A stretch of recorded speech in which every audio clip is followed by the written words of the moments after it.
Welcome to my channel. ನಮ್ಮ ಚಾನಲ್ಗೆ subscribe ಮಾಡ್ಕೊಳ್ಳಿ. ಲಕ್ಷ್ಮೀ ಬಾರಮ್ಮ ಶುಕ್ರವಾರದ ಸಂಚಿಕೆಯಲ್ಲಿ ಏನಾಗುತ್ತೆ ಅಂತ ಈ ವಿಡಿಯೋದಲ್ಲಿ ನೋಡೋಣ.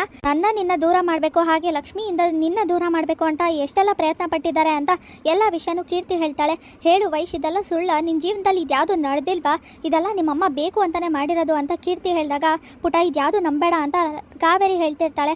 ಹೌದು, ನನ್ನ ಜೀವನದಲ್ಲಿ ಇದೆಲ್ಲ ನಡೆದಿರೋದು ನಿಜಾನೇ, ಯಾಕಮ್ಮ ಹೀಗೆ ಮಾಡಿದೆ ಅಂತ ವೈಷ್ಣವ್ ಹೇಳ್ತಾನೆ. ಆಗ ಮನೆಯವರೆಲ್ಲ ಏನೋ ಇದು ಕೀರ್ತಿ ಮಾತನ್ನ ನಂಬ್ತಿದ್ಯಾ ಅಂದಾಗ ಕೀರ್ತಿ ಮತ್ತೆ ವಾಪಸ್ ಬಂದು ಈ ನಿಜ ಹೇಳ್ತಾ ಇದ್ದಾಳೆ ಅಂದಮೇಲೆ ನಿಜವಾಗ್ಲೂ ಇದೆಲ್ಲ ಸತ್ಯನೇ ಇರ್ಬೋದು, ನಾನು ನಂಬ್ತೀನಿ ಅಂತ ವೈಷ್ಣವ್ ಹೇಳ್ತಾನೆ. ನನ್ನನ್ನು ಬೆಟ್ಟದಿಂದ ತಳ್ಳಿ ದೂರ ಮಾಡಿದಾಗೆ ಲಕ್ಷ್ಮಿನೂ ಕೂಡ ದೂರ ಮಾಡಬೇಕು ಅಂತ ಆ ರಾವಣನ ಗೊಂಬೆ ಒಳಗಡೆ ಅವಳನ್ನ ಕಳ್ಸೋಕ್ಕೆ ನೀವೇ ಪ್ಲಾನ್ ಮಾಡಿಕೊಂಡು ಅವಳ ಕತೆನ ಮುಗಿಸ್ಬಿಟ್ರಿ ಅಲ್ವಾ, ಇದನ್ನು ನೀವೇ ಮಾಡಿರೋದು ಅಂತ ಕೀರ್ತಿ ಹೇಳಿದ ತಕ್ಷಣ ಕಾವೇರಿಗೆ ಶಾಕ್ ಆಗುತ್ತೆ.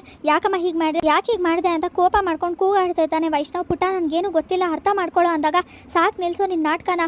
ಇಷ್ಟು ದಿನ ನಾನು ಕಣ್ಣಿಗೆ ಬಟ್ಟೆ ಕಟ್ಕೊಂಡಿದ್ದೆ, ಆದರೆ ಈಗ ಎಲ್ಲ ಸತ್ಯನೂ ಗೊತ್ತಾಗಿದೆ. ಇಷ್ಟು ದಿನ ನೀನು ಮಾಡ್ತಿದ್ದ ನಾಟಕ ಎಲ್ಲ ಈಗ ಒಂದೊಂದಾಗಿ ಗೊತ್ತಾಗಿದೆ. ಮಹಾಲಕ್ಷ್ಮಿ ಪಾಪ ಹೇಳ್ತಾ ಇದ್ರು, ನಿಮ್ಮಮ್ಮ ನೀವು ಅಂದ್ಕೊಂಡಾಗ ಅಲ್ಲ ಅಂತ. ಪಾಪ ಮಹಾಲಕ್ಷ್ಮಿಗೆ ಬೈದ್ಬಿಟ್ಟೆ ನಾನು.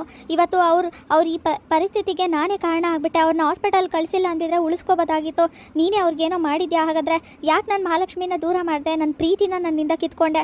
ಅದಾದಮೇಲೆ ಹೋಗಲಿ ಅಂತ ಇನ್ಯಾರ ಜೊತೆನೋ ಮದುವೆ ಮಾಡಿದೆ, ಮಹಾಲಕ್ಷ್ಮಿ ಜೊತೆ ಖುಷಿಯಾಗಿರೋಣ ಅಂತ ಅವ್ರ ಮೇಲೆ ಪ್ರೀತಿ ಶುರುವಾಯಿತು ನನಗೆ.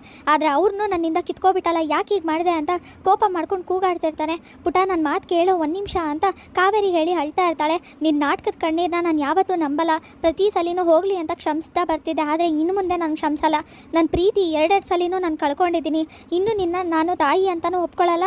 ತಾಯಿ ಅನ್ನೋ ಪದಕ್ಕೆ ನೀನು ನಿಜವಾಗ್ಲೂ ನಾಚಿಕೆ, ಕಳಂಕ ಅಂತ ಕೋಪ ಮಾಡ್ಕೊಂಡು ವೈಷ್ಣವ್ ಎಲ್ಲರ ಮುಂದೆ ಕೂಗಾಡಿ ಕೈ ಮಾಡೋಕ್ಕೆ ಹೋಗ್ತಾನೆ. ಆಗ ಬೇಡಪ್ಪ, ಈ ಥರ ಎಲ್ಲ ಮಾಡಬೇಡ ಅಂತ ಕೃಷ್ಣ ಹೇಳ್ತಾರೆ. ಮನೆಯವರೆಲ್ಲ ಕಾವೇರಿಗೆ ಬೈತಾ ಇರ್ತಾರೆ. ಅಯ್ಯೋ ದೇವ್ರೆ, ಮುಗೀತು ನನ್ನ ಕತೆ. ಹಾಗಾದರೆ ನಾನು ಇಷ್ಟು ದಿನ ಮಾಡಿದ್ದೆಲ್ಲ ನಾಟಕ ಬಯಲಾಗೋಯ್ತು. ಈ ಕೀರ್ತಿ ಎಲ್ಲನೂ ಬಯಲು ಮಾಡಿಬಿಟ್ಲು. ಇನ್ನು ನನಗೆ ಈ ಮನೇಲಿ ಜಾಗ ಎಲ್ಲ, ನಾನೇ ಮನೆ ಬಿಟ್ಟು ಹೋಗ್ಬೇಕೇನೋ. ಇವರೆಲ್ಲ ಸೇರ್ಕೊಂಡು ಹೊರಗಡೆ ಹಾಕ್ತಾರೆ. ಬೊಂಬೆ ಆಡ್ಸೋರು ಹೇಳ್ದಾಗೆ ನಾನೇ ನಮ್ಮ ಮನೆಯಿಂದ ಇವತ್ತು ಹೊರಗಡೆ ಹೋಗೋಂಥ ಪರಿಸ್ಥಿತಿ ಬಂದ್ಬಿಡ್ತು.